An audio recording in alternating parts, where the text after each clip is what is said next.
So, how can you extend your answer? Now what we're getting into now is really the key to your doing a great job on part number one. How do you extend your answer? Well, you can compare. I used to drive in Accra, but now I prefer public transportation because.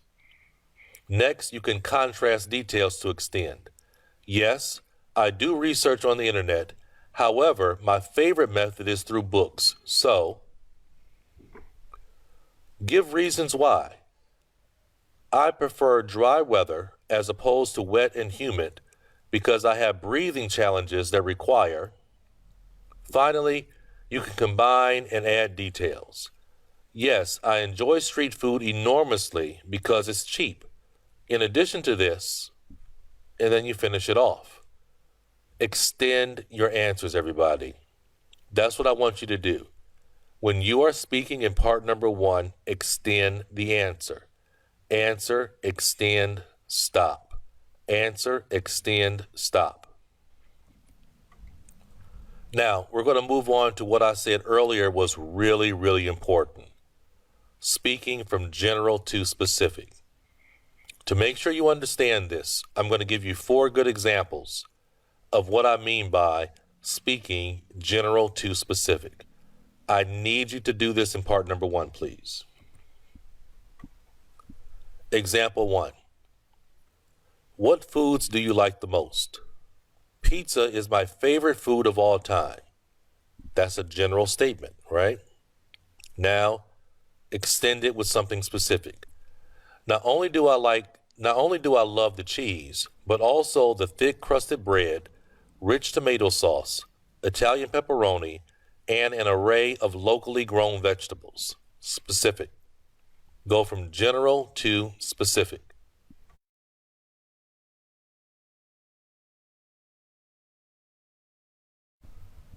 Next example. Where would you like to live? I hope to relocate to New Zealand for future veterinary studies.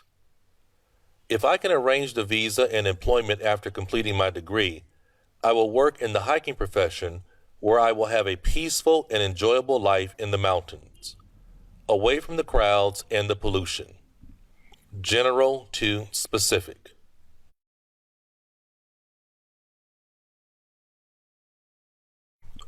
Example 3. Do you like to watch television? First, we have the general statement. Answer the question. Every blue moon, I might check out what's on TV. That's a general statement, general answer. Then, get specific. Currently, the NBA is having its regular season, and if the Lakers are on, I might watch a couple of quarters if the game is interesting. Specific. And finally, example number 4. What do you dislike about your job? The element that causes me the most frustration are the working hours. Take last Tuesday, for example, where the boss insisted that the entire team extend the workday until 6 p.m., which caused me to miss my son's piano recital. General to specific. This is a really, really important concept, everybody. And when you're answering in part number 1, if you want to do well, this is what you have to do. Be able to go from general to specific. You'll notice that I was also paraphrasing the question as well.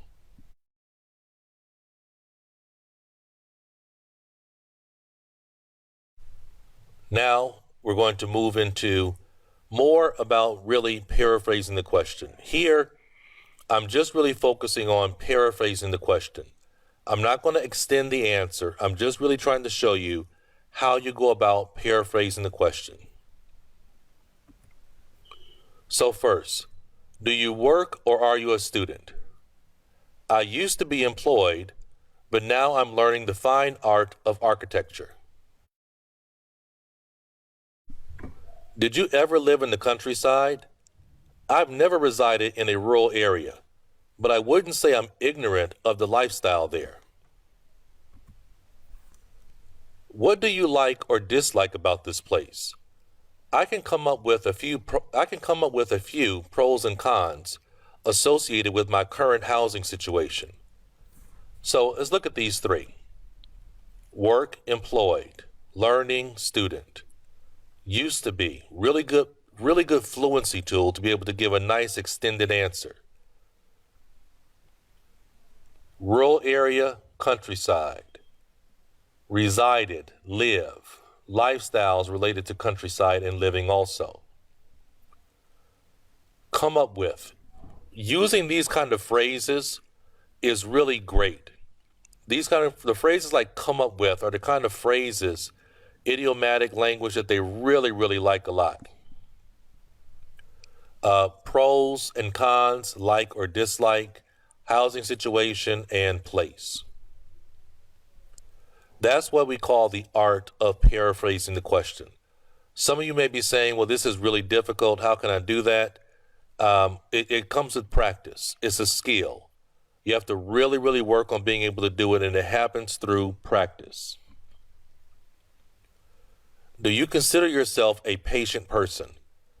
Being a fairly even-tempered practitioner of meditation, I'd answer affirmatively that I can tolerate delays.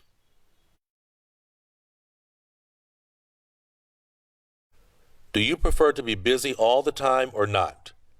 I'm sorry, but I wouldn't select a lifestyle that required me to be constantly occupied or absorbed around the clock. Do you like to dye your hair? Certainly. Coloring my locks is an activity I adore because I visually appear to be someone new and exciting.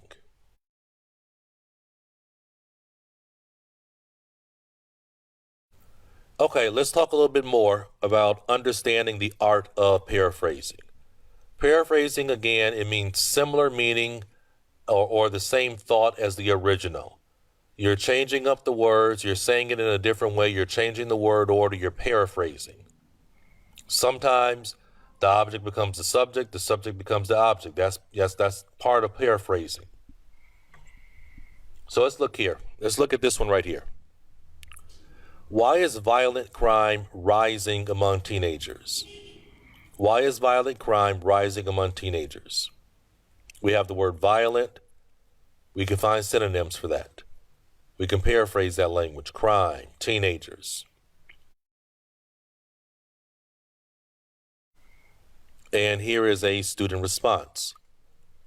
Brutal offenses are definitely on the rise among adolescents. In fact, numerous factors could explain this, but I would point towards a lack of parenting, violent video gaming, and poor schooling. Out of those three, I would settle on absent caretakers as the primary cause because that's who holds responsibility for refining morals and ethics in young people. Brutal, violent, offense, crime, adolescent, teenager. Paraphrase, paraphrase, paraphrase, paraphrase. Right? Here we see some idiomatic phrasal verb language like point towards, settle on, collocations, holding responsibility, fluency language, in fact. Out of those three, fluency language, because helps you to extend an answer, right? This helps you with your fluency.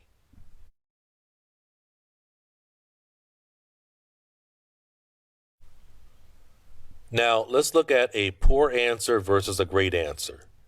Is your hometown a good place? Poor response. Yes, my hometown is a good place. Now, that's probably going to be funny, and you might be laughing at that. But I've talked to a lot of students, and they answer this way, and then I check them on it. I say, well, why'd you do that? And they just forgot the time, the clock, the pressure. It makes people do that. So you have to really practice so you can avoid doing that. Here's a great response. Is your hometown a good place? Definitely. Most consider Shanghai to be a great city, but I would take it a step further and say it's fantastic. What other metropolis has water villages, historic sites, colorful nightlife, and excellent international food? Not many. We have a lot of great language here. Great city, good, fantastic, good. Instead of repeating hometown, just say this, just say the specific city. And then we have some great vocabulary: water villages, historic sites, colorful nightlife. That's all subject specific vocabulary. Now let's go ahead and talk about subject specific vocabulary. What type of food do you like to eat? Here's a student response. I wouldn't consider myself a picky eater. I'll gobble down almost anything except mountain oysters or crawfish. On an average day, I might throw together a dish of stewed guinea fowl with a rich and creamy mushroom sauce. Then, as a reward for making such a fine supper, I polish off the meal with a decadent peach cobbler topped with delicious vanilla ice cream. I'll read that again. You'll notice here everything that's underlined is subject-specific vocabulary. Now, keep in mind, I'm really just trying to show you what I mean by subject-specific vocabulary. I would not expect you in your answer to use this much subject-specific vocabulary. If you're able to use 11 types of subject-specific vocabulary in one answer, then I would say you're probably one of those 9 students that I have. Okay? What type of food do you like to eat? I wouldn't consider myself a picky eater. I'll gobble down almost anything except mountain oysters or crawfish. On an average day, I might throw together a dish of stewed guinea fowl with a rich and creamy mushroom sauce. Then, as a reward for making such a fine supper, I polish off the meal with a decadent peach cobbler topped with delicious vanilla ice cream.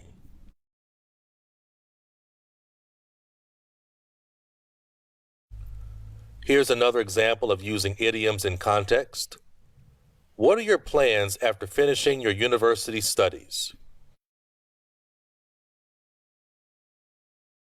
Here is a student answer.